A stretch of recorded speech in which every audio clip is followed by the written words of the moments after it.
Well done, Brian. Funny enough, it's the end of Brian's shift after this one,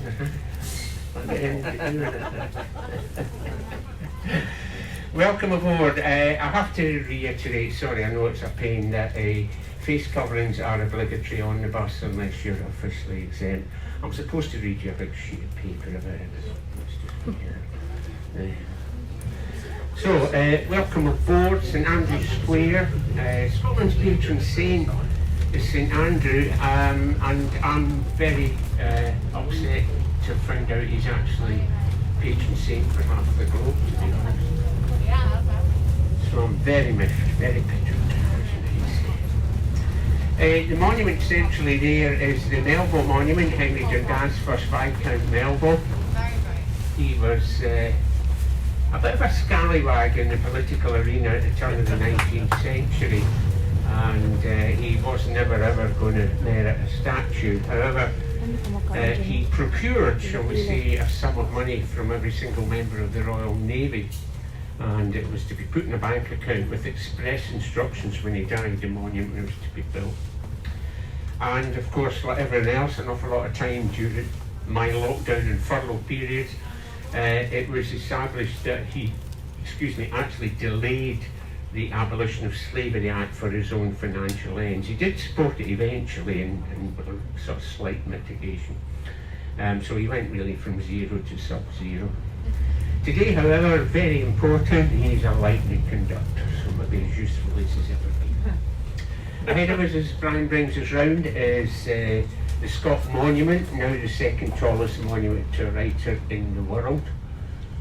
And it's not open to the public. I wonder if it's going to happen, frankly. It's so tapered at the top. It was always a kind of claustrophobic experience in what we would probably now call the good old day. But I don't think you're going to let people up the top most of it. The reason it's second is because Cuba overtook us 4 years ago. They built a 400-foot monument. This measly thing is only 200 feet and 6 inches. It was opened in the mid-1840s to much ire, anger, angst, whatever, because that side of Princes Street ahead of us is the south side, and there was supposed to be no buildings on it at all. Princes Street was supposed to be built on the north side, classic Georgian houses with an uninterrupted view. So you can imagine something of this scale going up, I say, the 1840s, well, oh dear, folk rabid about it, absolutely. So I suppose we could maybe suggest we knock it down today. Knock it down where it was. Let's knock the Scott Monument down. George Meikle Kemp, who designed it, never got to see it complete. He fell into the Edinburgh Falkirk Canal, went over the 8 evidently, and that was that. Ahead of us, Calton Hill area, the upturned telescope-shaped monument, the Nelson Monument, commemorates Trafalgar. Calton Hill's nice to walk up. There's even a cafeteria now, so if the weather or when the weather breaks, you'll be able to enjoy the views in relative comfort. You get your skinny latte or your cappuccino or whatever up there. That's a good place for a bus to break down. So the lovely honey-coloured building ahead left is General Register House. They say 1774, but that's a bit naughty, because frankly in 1774 it didn't have a roof. So surely you can't complain if they suggest it's complete at that. It's lovely inside, it's still very much a la Georgian inside, decor-wise, albeit as our formal record of births, marriages and deaths, it is modernising with the laptops and all the rest of it, but they still managed to somehow keep the Georgian feel, so they're done there. Again, not yet reopened, so hopefully, I thought things would be springing open. We relaxed many of our restrictions on the 9th of August, so much so you probably know we've had a bit of a festival this year as well. That's finishing today. So we opened a new shopping mall at the east end of Princes Street, just ahead left, just 2 months ago now, and it's already been flooded twice, and another time people were advised to bring an umbrella with them. I know it's one of them, isn't it? That one, that's the one. Kill it. Stand on it. Throw it off the bus.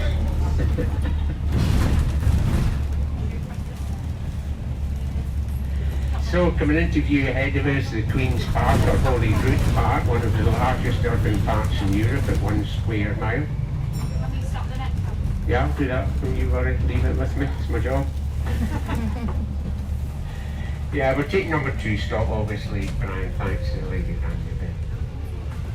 Oh, do you want this one? You want this end of Calton Hill?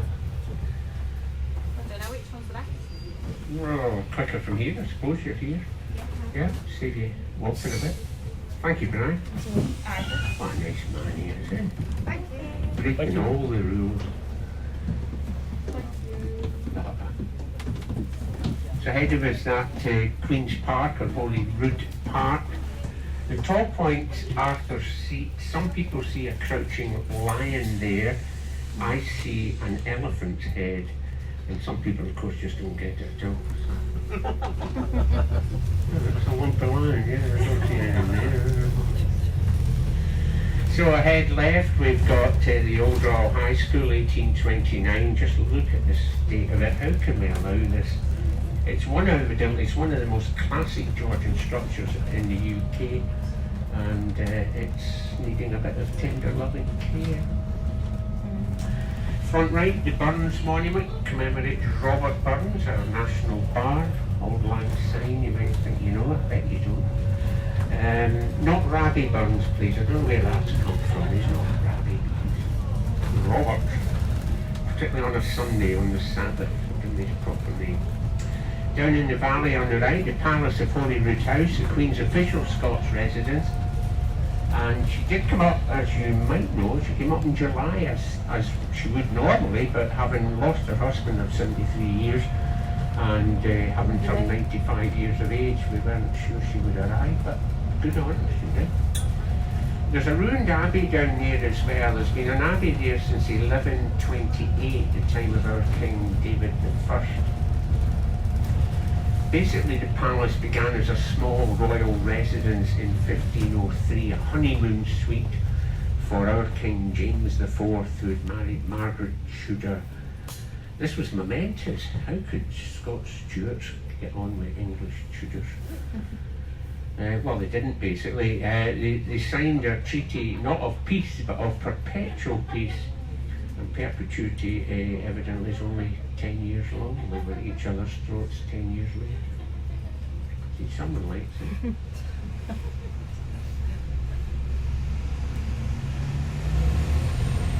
Poor old Margaret, she was only 13, but back in those days that was regarded as childbearing age. And she did her duty, I must say. So heading down to number 3 stop, Palace of Holyrood House. We're taking that one on anyway. There's folks downstairs want that one. So number 3 for the Palace. We'll stop there in a wee minute. So the main railway line to London in front of us here via York. And no ScotRail trains today. If you were looking to get a train somewhere today, they've been on strike every Sunday now since March.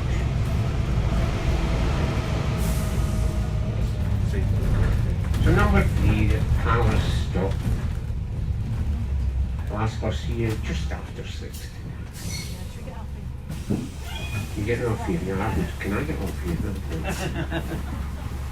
I've done my bit. I've done 9 minutes.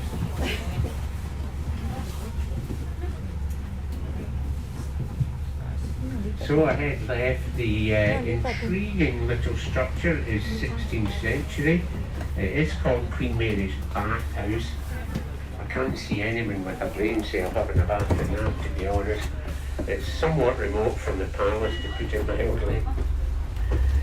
The only thing we know about it is that a window cleaner bought it in 1800, which is thoroughly boring, but that's as good as it gets, I'm afraid.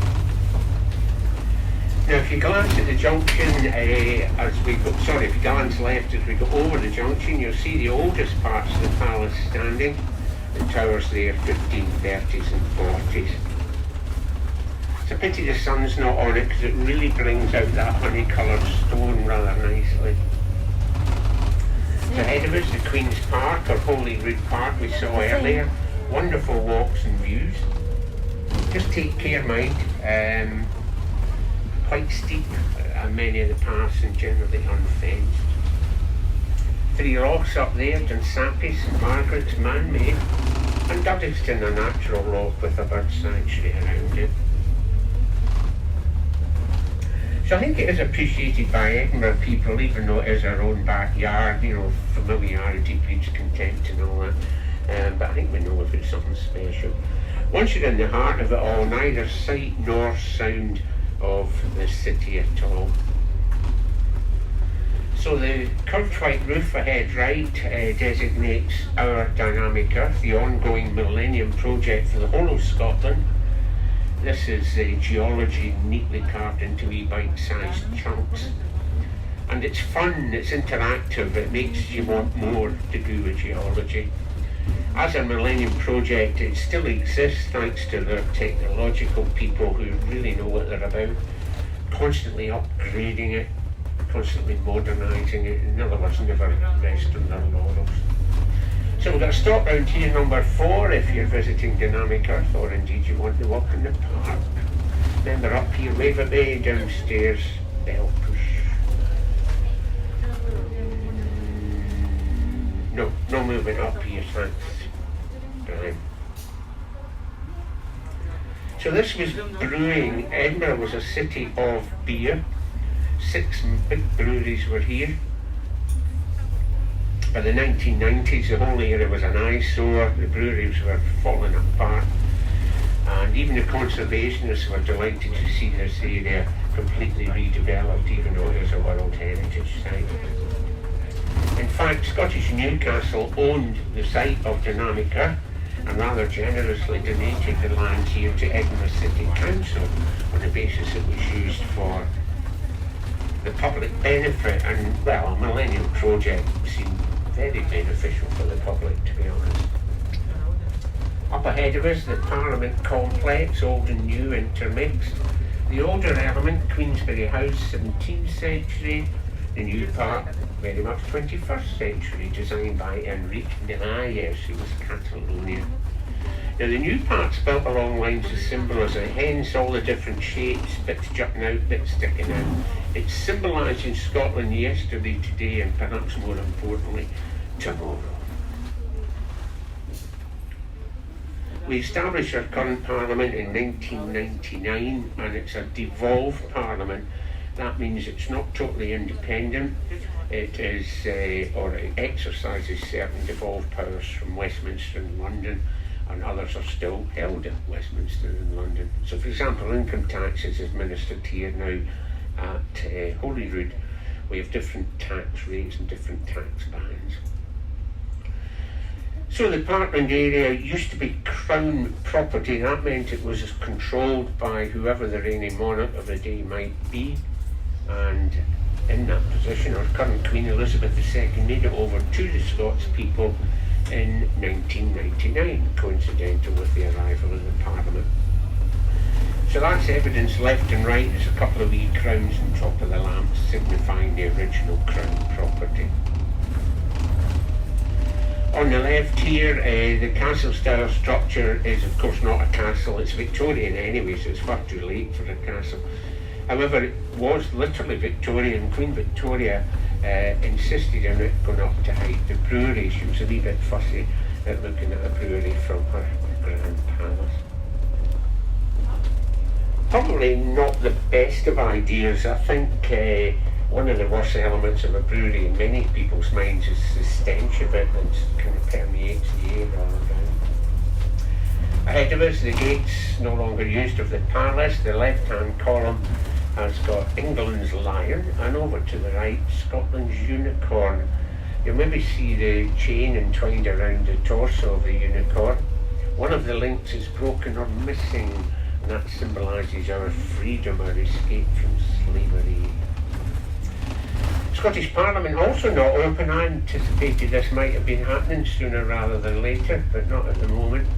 If you do get the chance to go in, it's worth it. It's free anyway, and it's very relaxing in its way. It's quite light and airy. So number 5 stop just around the corner as we join the famous Royal Mile. There's the bell. The Royal Mile is exactly what it says it is. It connects a royal palace to a royal castle, and there is a mile between them, so it's fairly straightforward. However, the mile is not a statutory mile, so nothing's ever straightforward, is it? It's an old Scots mile coming in at an additional 220 yards.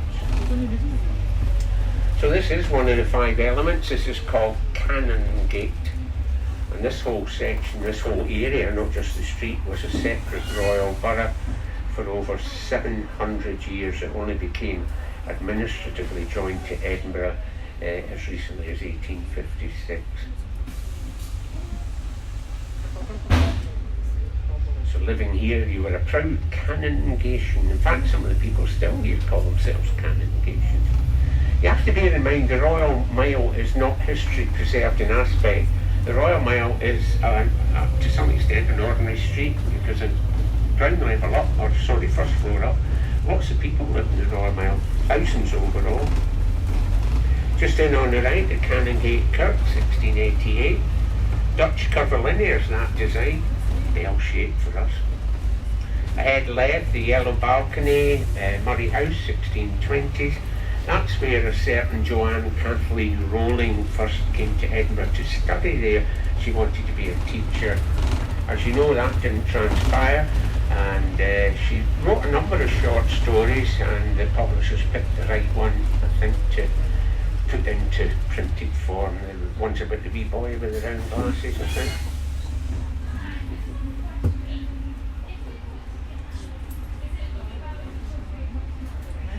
So the old walled city of Edinburgh came down to the junction ahead of us. The walls were precluded our progress in times past. Today, you probably see it's a road closed sign.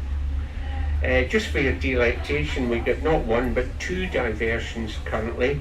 The long-standing one is the dotted route on your map, and it is the route they've now updated on the app. However, there was a big fire, you maybe know, in the city on Tuesday past, and we're left on another diversion. So just for fun. So the old walled city, about 3/4 of a square mile, home to tens of thousands of people. So thoroughly overcrowded. You probably know Edinburgh lacks something that most medieval towns really wanted or started with: a river. There's no river. There's nowhere to chuck our rubbish. So number 6 stop just round the corner, St Mary's Street, gets you halfway up and down the Royal Mile. No movement up top, thanks, bye. Cranston Street, remember that, down on the left, the big C sign. Chocolatarium, no idea what's about.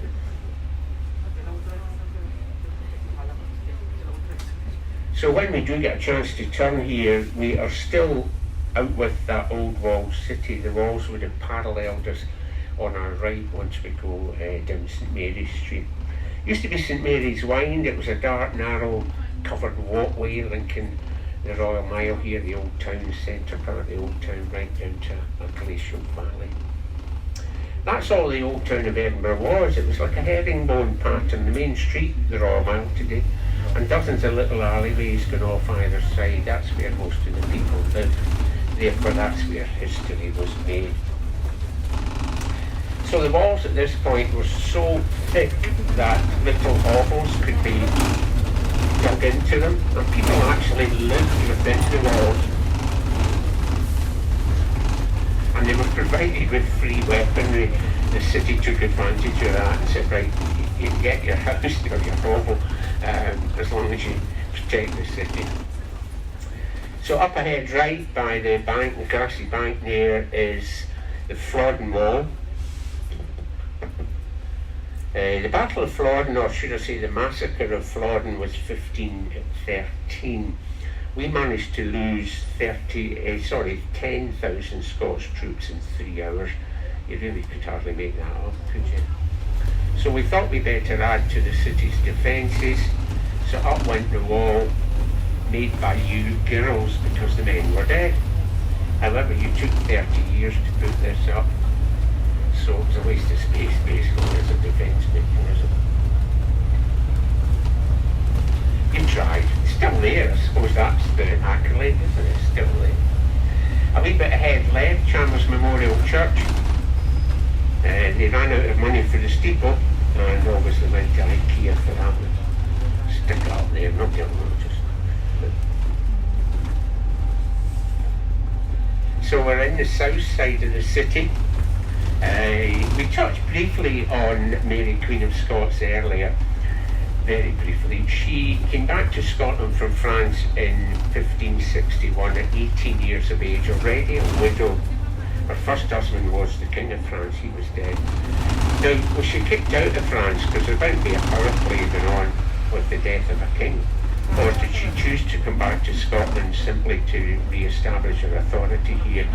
I don't know, and no one ever will know. She just divides opinion, or causes discussion, should I say. Some people think she was a total airhead, others that she was a wicked witch. I doubt, frankly, she's quite high in the extreme.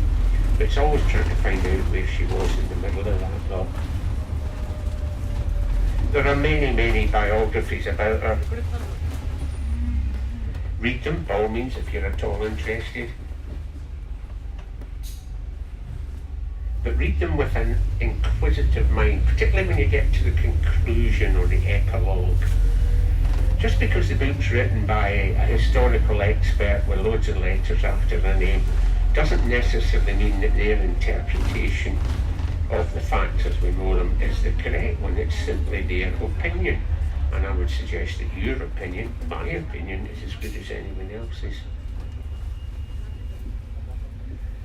It was a strange life in a way. She only spent 7.5 years of her adult life here in Scotland, and yet, 430 odd years after her death, I'm still talking about her. Other people talk about her.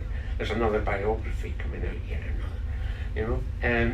but we'll never establish any more facts. I think we've unearthed everything we're likely to find. I say it's all about how you think it through. You probably know it didn't go too well for her. She had a battle in 1568 at a place called Langside in Glasgow, and she lost that resoundingly.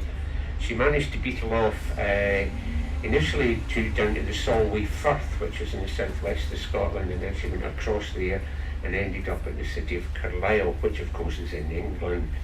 So the alarm bells started ringing in England. Elizabeth I of England began to wonder, is she after my throne? The lords, the gentry of England certainly thought so. They wanted rid of her.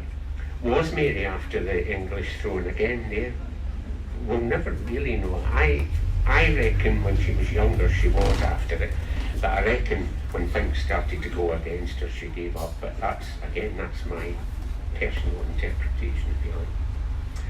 Anyway, eventually Queen Elizabeth I signed the death warrant. You probably know she was the biggest procrastinator on this earth.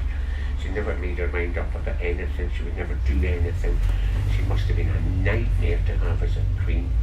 She never even managed to pick a husband because she was known as the Virgin Queen. Anyway, eventually somehow she put pen to paper, and before the ink was dry, the lords were away and off came Mary's head. I feel quite sorry for her in a way, in that I know she went to her death with dignity. I've read the letter that she wrote. She wrote a letter on the night before she was to be beheaded. I don't know how someone could sit down calmly and write a letter. I'd be shaking with relief. But anyway, she managed to write a letter. It was on display in Edinburgh a few years ago. And it was a very measured letter. It was a very thought out letter. And I don't know how she managed it, but she did. And she went to the block with dignity as well. And then it all went horribly wrong. The head came off, there was no problem there, splat onto the ground. But her wig fell off.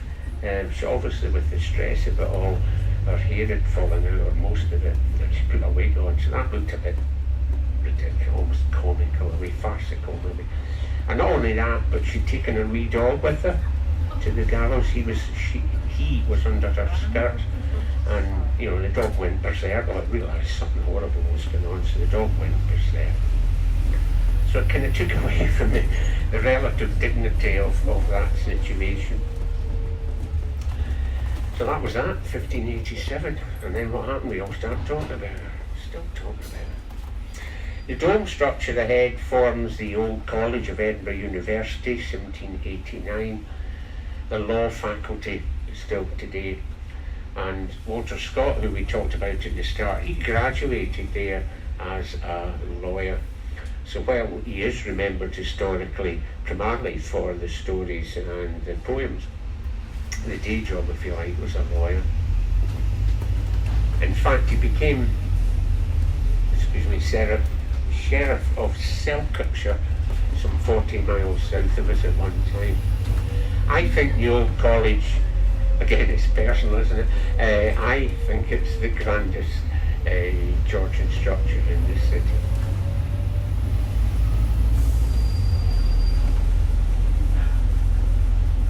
Now we talked a wee bit earlier about something called Joanne Kathleen Rowling. Just ahead right, the Nicholson's Cafe. This is where Harry Potter was conceived, thought up, found, discovered, whatever you want to call it, up and up there. Now I'm sure you've been to other cafeterias claiming exactly the same thing here in Edinburgh. So confusion reigned, of course we all got soaked. So we wrote to Joanne, a number of years ago. I just started on the buses, and she confirmed it was Nicholson's Cafe where it all began. She would sit there all day. She had no money, poor soul, single mother, a cup of coffee getting colder and colder. Now look at her. She's worth 852 million. So number 7 stop in a couple of minutes, should you wish the National Museum of Scotland, number 7. Yes, you want that one? Can we take 7, please, Brian? Many thanks.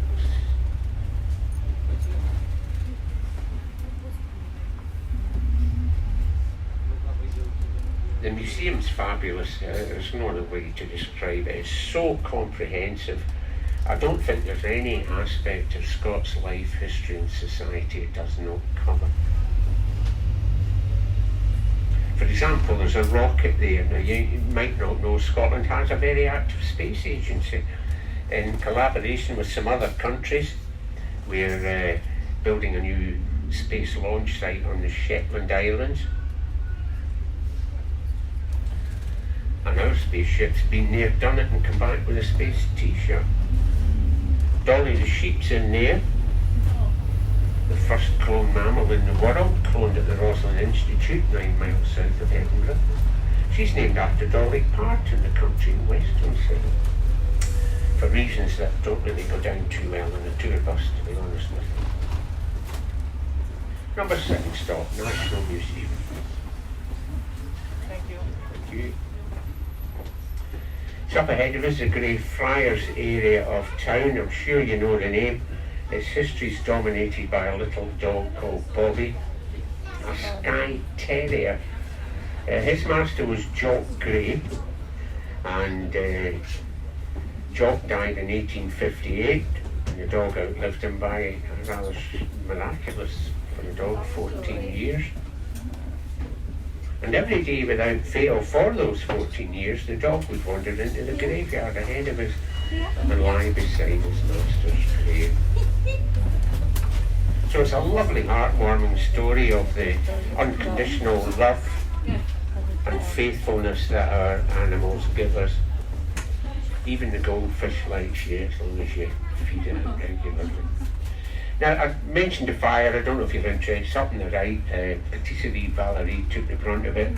The Elephant House cafeteria also damaged by it. It looks as though there's structural damage, so the road here is not going to open for some time. So the dog's on the right, under the lamp as we come round. Very cute version. The graduation lady there. The real Skye Terrier is an ugly little brute, to be honest with you, and the breed is almost extinct, or could be extinct as we speak. In fact, there were only 34 of them about 5 years back, and I don't know if that's enough to sustain the breed. Maybe it is, maybe it isn't. Obviously I'm not a dog breeder, so I wouldn't know. So it could be Skye Terrier no more. But I think they wanted to make the statue look rather cute, because I think the city fathers realised quite rightly that there was going to be photographs taken of the dog all over, taken over the world. So put Edinburgh in a good light. Look, even our dogs smile. Yeah. So ahead of us, a pop-up graduation ceremony for some of the students. This is lovely to see because they all graduated online and they can't get into their graduation hall, but they've used this little area just to help them out. And I feel so happy for them because graduating online must be a bit of a downer, let's be honest. You're sitting there in your pyjamas, yeah, there you are, there's an MA or something like that. Not quite at the same catch but. So just ahead, right, George Heriot School, one of our many private or fee-paying schools. This is the oldest. This goes back to the 17th century. George Heriot was a goldsmith at that time to our King James VI, and he became very, very wealthy. And because he had no family, when he died, he left all his money in a trust for the city, and that trust, we're almost 400 years on, that trust still exists. Done such a nice job with it. A wee bit ahead right, the red sandstone structure, the Edinburgh College of Art, just the final day today of the Edinburgh International Book Festival. In the 1950s, a certain gentleman called Thomas Sean Connery posed there as a life model. As you perhaps know, he passed away fairly recently. And the drawings are still there, so this might be a good time for the art college, maybe just to slowly drop them into the market. You never know, and probably make a good bit of money. So there's the old part in the College of Art on the right. It's completely flooded by other buildings, right? There's no way you can get a decent view of it anymore. So as you go down the wee break here, number 9 stop in a moment for Castle Terrace car park. Yeah, you want that? Yep, number 9 if you don't mind, Brian, thank you so much. Castle Terrace car park, King Stables Road car park. And maybe cameras out for this western edge of the castle to enjoy. Pity the sun's not out, because this is the west side and the sun's sinking into the west. Often gives us a lovely, lovely view there. So number 9 stop.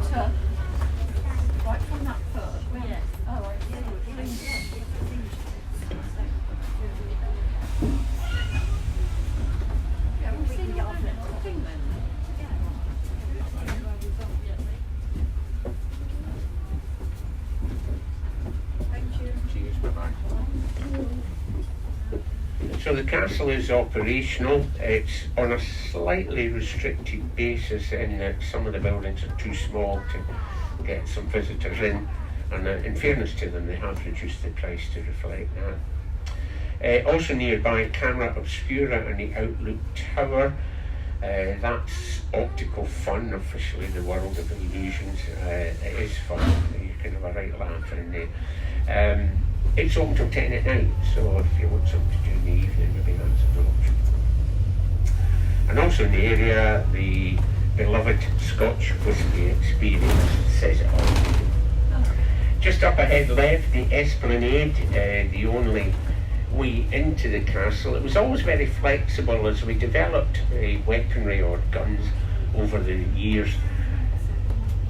The Esplanade gradually got longer and longer. We always just wanted to keep any attackers one shot length away. So we're coming up to number 10 stop for the castle area. We will stop at this one, don't worry about waving or bells or anything. We'll stop automatically here. So the green bus comes round it's 12 minutes at the moment, dropping down to 15-minutely with the final bus at 6:35 tonight. If you have splashed the cash, you can use our red bus here as well, the city sightseeing bus that comes up here. So we're about to join or rejoin the Royal Mile. We're coming on to the Lawn Market. If you are leaving us here, could I just ask you to remain seated until we get the bus safely to a stop? It's very, very bumpy as we go down. We're not going to the what's it? The Britannia. Not going to get a tour to that.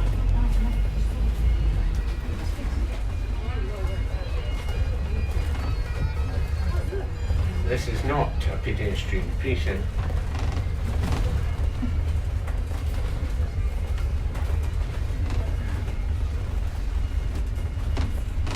So number 10 stop, Upper Royal Mile area and attractions on. Look at this church. Thank you. Thank you. Hold tight, just moving the bus forward. Hold tight, girls.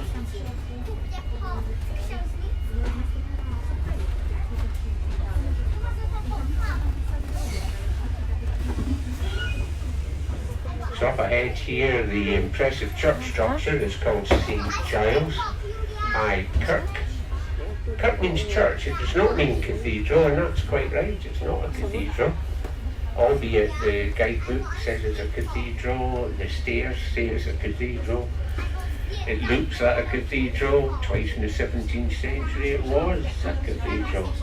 But strictly speaking not, because it is Church of Scotland. Church of Scotland does not have any hierarchy. It doesn't have bishops or anything like that. It's a Presbyterian style of governance where theoretically at least everyone has the same strength of voice. So Lawn Market, possibly Land Market, corrupted a bit. It's a bit wider than other parts of the Royal Mile we've explored. So surely fruit and crops would have been traded here. Anyway, a wee treat. If you look ahead left under the blue dragon, Alex there, is that hazel? Yeah, that's hazel, I think. The Eurasian, it is, that's my new girlfriend. She's 7 years old, I'm in love. She is a Eurasian eagle owl, and she is the old stager. She's here day and daily. She never seems to be fazed by the noise, the traffic, the crowds. And she can put her head round 330 degrees. I'm hard pressed to do the 180 at the moment, I must be honest with you. He's got a whole selection of birds of, oh sorry, my dear, you can get it. I'll stick it when you get it. He's got a whole selection of these birds of prey, mainly owls, but he's also got a sparrowhawk, and this year, a couple of weeks ago actually, he had a golden eagle of all things out there. So the idea is you get the leather glove, get the bird on your arm as it were, and then get a photograph and give him a fiver for your trouble, or his trouble. If you want to know more, just put in Hazel the Owl into your search engine, you'll find it there. He had the barn owl out yesterday afternoon. That's the, the really cute one with a round white face. Used to get them on Christmas cards. Lovely wee thing. The golden eagle, when it comes out, is hooded. I don't think it would cope with the sight, the sound and the noise all around. And in case you are concerned, he is very, very caring of the birds. He really takes very good care of the lot of them. So we've had a look at the old town of Edinburgh. We'll go down to the Georgian New for the latter element of the tour soon. Georgian simply because somebody called George was on the throne. New because it's newer than the old town. And it was an escape from the horrifically sordid and squalid conditions of the old. An escape to spaciousness, greenery, fresh air, daylight, sunshine. All at a premium in the old town. But it was an escape also for the very rich. You were paying today's equivalent of roughly £2 million to buy a townhouse in Edinburgh. So the rich became essentially the idle rich. They didn't need to work if they could afford a house at that price. So in Edinburgh, Georgian times, they became absolutely obsessed with social status. It was all about who you were seen with, what clothes you were seen in and what events you got invited to.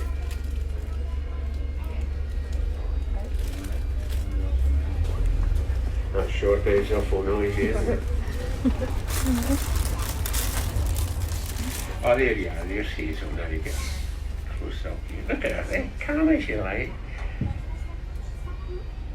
Right, what am I doing here? Yeah, you taking a picture of me? Yeah. You can see why she's called Hazel, ain't the eyes do it all, don't I'm in love. Anyways, talking about our Georgian friend. Remember, my remarks must be Edinburgh-centric. I don't know if what I'm saying about Georgian Edinburgh does really apply to other Georgian towns. It could well be the case. I feel in London was kind of similar. But I say I'm not qualified enough to talk about London.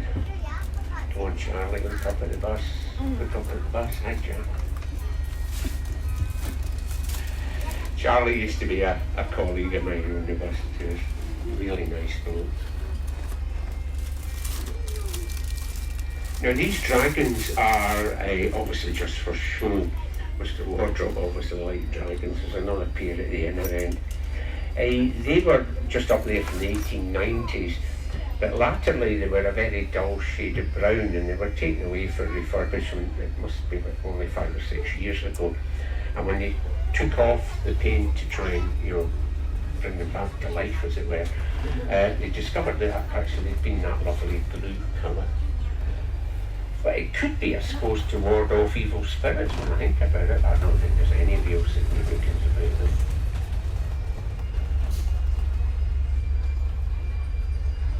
There's a hat in the middle of the road. Where did you get that hat? Ahead of us, former Bank of Scotland headquarters, the goddess Nike, that figurine on the top. The goddess of prudence. Now, that was the watchword of the Scots banks for over 300 years. And 2008 onwards, they threw financial prudence out with the financial bathwater. But we're not going to that, it's far too depressing. So, number 11, stop a couple of moments if you fancy being right by Princess Street and in the middle of town. Number 11. Nobody up top again, Brian, thank you. So you see the National Gallery on the right there. It's full of all the big artistic masters I've ever heard of. But I think you're more interested in the robotic lawnmower. What the heck with culture? Let's have a look at that. There it is, see it's reversing up there. That happens every time we're talking about a gallery or something. And there was, oh look, it's a robotic lawnmower. I've travelled from Canada to see your robotic lawnmower. So ahead left at the junction is the floral cock of Edinburgh. Looking grand this year. I think the head gardener's excelled himself. You maybe just see his cottage down there through the trees. So that meant during lockdown he was literally isolated in there. The public weren't allowed in the park, not surprisingly. And he even managed to keep the floral clock going during the lockdown period. You might just be able to read the top. It says celebrating 350 years. And it's sort of full stop at that point. You've got to get down to the clock.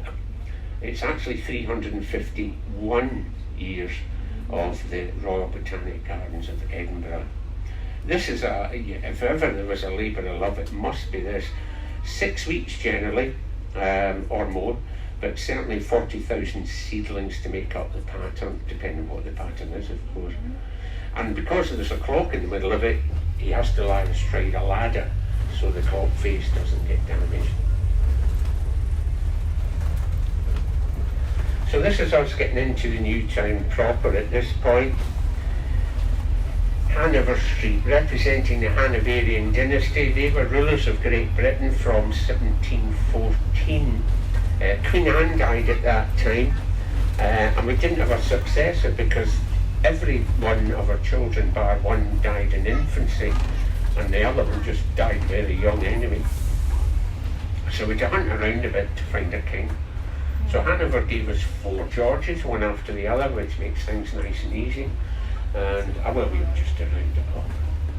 Ahead left, the assembly rooms and music hall. This is where our Georgian friends wanted to see and be seen pose.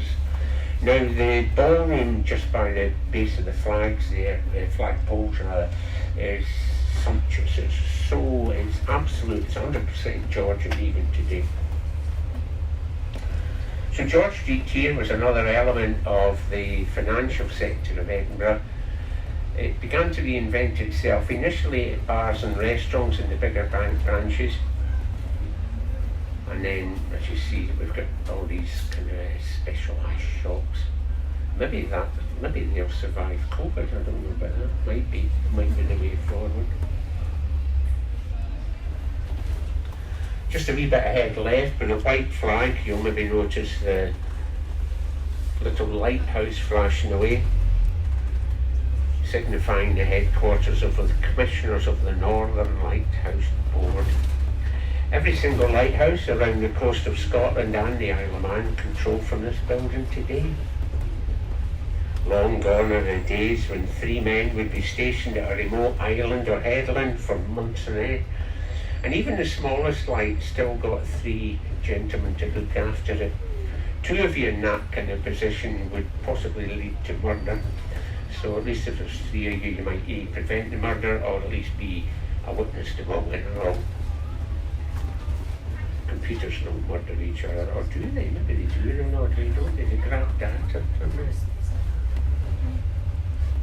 So just on the left-hand side here, this lovely chunk of George Street was built in the tontine principle. This meant that a big crowd of you invested in the structure, and you would reap in the rentals over the years. But also over the years, people would gradually die off, of course, and the last guy still alive in the tontine inherited it all. So up ahead we see the lovely dome structure, St George's Church, 1815, today West Register House, home of our judicial records. And that's in Charlotte Square, named after Charlotte Sophia of Mecklenburg-Strelitz of all things. She was the wife of George III. It is considered by experts in these matters as the best preserved Georgian Square in Europe. So with that in mind, we'll just take you around and let you have a look yourself, see what you think. We also have a stop here, number 12, the west end of the city. Or indeed the Georgian House. Do bear in mind it shuts relatively early, to be honest. But number 12, west end. Yes, could we take 12 please, Brian? Georgian House is shut already, goodness me, it's only just gone 3. Having said that, in fairness to them, they're totally reliant on volunteers. So just front right here, the house where Alexander Graham Bell was born in 1847. I just throw the word telephone out there and let you squabble over it yourself. I duck out, to be honest. It's become contentious for some reason. I've literally had people on the bus shouting at one another, not at me fortunately, but at one another. Oh yes he did, oh no he didn't, kind of thing. So we'll let you have your own opinion on that, I think. It doesn't matter that Bell was born here anyway, so that's a given.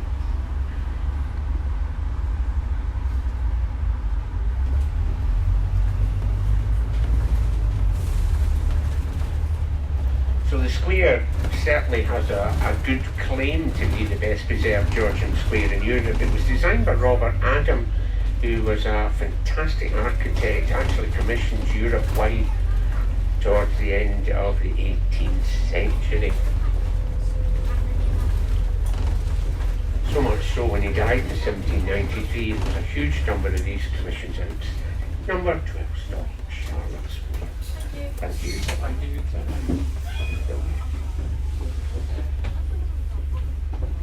So the Georgian House is the one with the blue door. It gives a very good impression of life in Georgian Edinburgh in the 1780s and 1790s. It's actually based on the Lamont family who actually owned it at that period, so it kind of personalises the whole thing to an extent.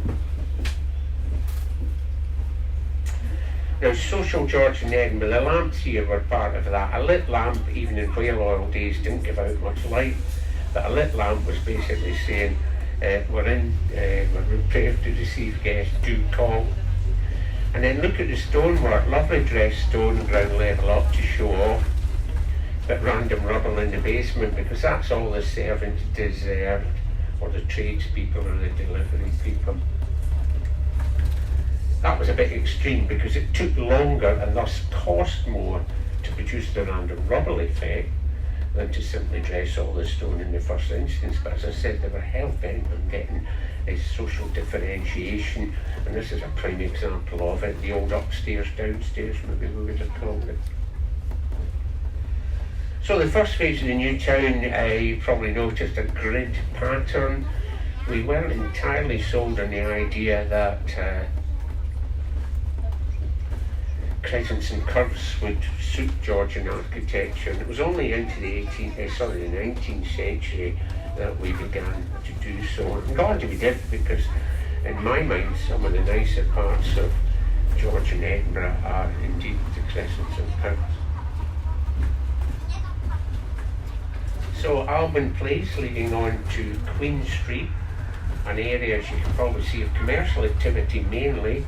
However, that is changing. There's a swing back, a pendulum if you like, back towards private residential use here. The fact that we're looking at townhouses mainly says it all, really. They're for living in, not for shopping in or working in. If you want to buy yourself something in central Georgian Edinburgh, a flat will set you back 1.25 million at the moment. But the full 3 stories of the townhouse getting up for 3 million now, I'm afraid.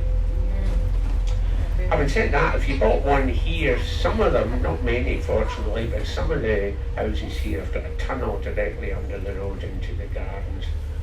Obviously not too many, otherwise the road would collapse, but 1 or 2 of them.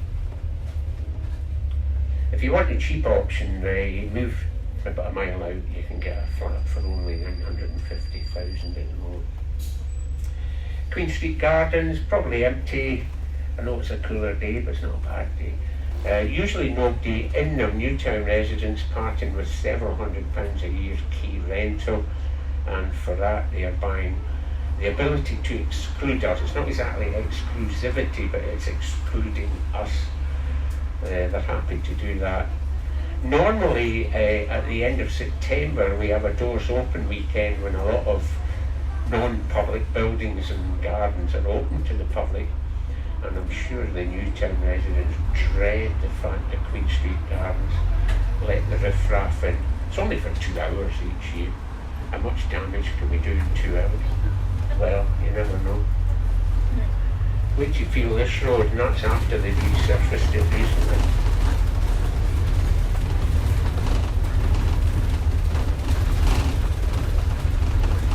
Ahead of us here, William Pitt the Younger, our youngest ever Prime Minister in 1783, only 24. In fairness to him, he was too young, but he grasped the nettle, as it were, and he really worked his socks off at it. He became a very good, stable Prime Minister, hard-working, and he refused marriage on the basis he considered himself to be married to the job. I quite admire him. I'm not saying he's perfect, but I've read a couple of biographies about him, and if what I read's true, then yeah, he was a pretty good character. So down ahead of us, Princess Street and its gardens. These gardens very much public, have been for some 40 years. 140 years, what am I saying? Princess Street simply gets its name from the sons of George III. So it's not Princess Street, never has been. Now the future of Princess Street is extremely bleak. It's dying on its feet. Even going way back to the out-of-town shopping malls, that didn't help. Then the internet, of course, came along, COVID with more internet usage, of course, and that big shopping mall I talked about earlier, if you were on the tour at that point, only opened 2 months ago, I reckon that's the final nail in the commercial coffin of Princes Street.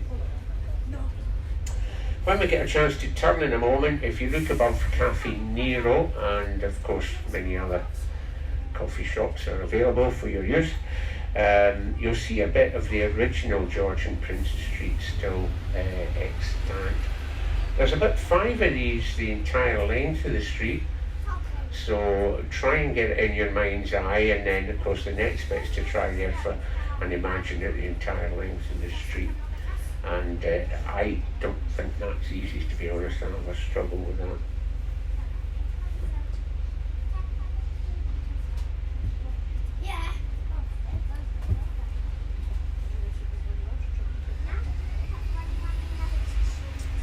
So say just above Cafe Nero as we go down.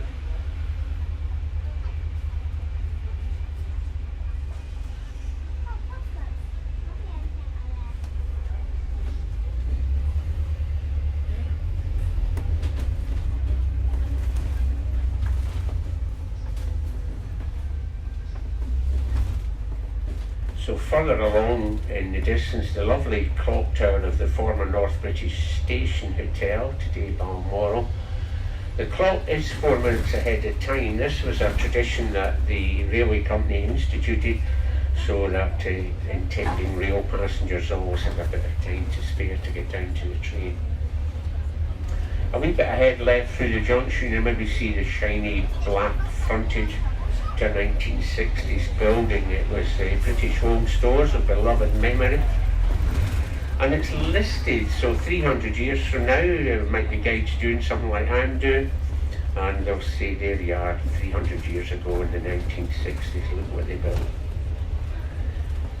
Yeah, we might not think it's impressive, but in this instance it was the materials used and the method of construction that has made it rather unique. Well, you can't be rather unique, it's unique or not unique.